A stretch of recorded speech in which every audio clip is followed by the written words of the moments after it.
Con Giovanni Tagliapietra, al quale per rompere il ghiaccio per questa intervista ti faccio questa domanda. Ti chiamassi Juan o Joao, il gol che hai fatto andrebbe magari su tutti i social, perché il tuo primo gol è stato bellissimo. Complimenti davvero. Grazie Fausto, ogni tanto mi esce qualche giocata e sono stato fortunato anche ben così, dai.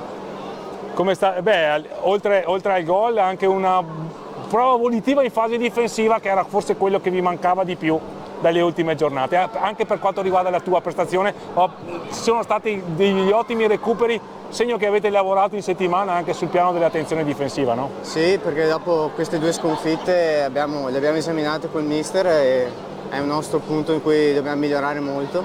Poi essendo appena saliti dobbiamo aggiustare ancora delle cose, però se lavoriamo bene possiamo raggiungere anche dei buoni risultati e vediamo, dobbiamo continuare a lavorare sodo e vedremo.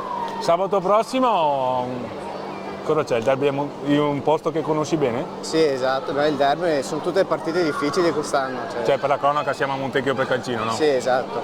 E sono due partite difficili e è molto equilibrato, si vede anche la classifica, anche se siamo alle prime giornate, però è così, è più divertente e bene.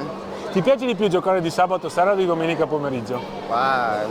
Per me non cambia tanto, magari sabato sera è un po' più la data fissa, diciamo. Però... Forse un po' più di pubblico c'era, a parte che era un derby. Sì, beh, per noi anche il pubblico ci dà una mano ogni volta e noi che siamo giovani ci dà sempre una spinta in più, è quello che abbiamo bisogno.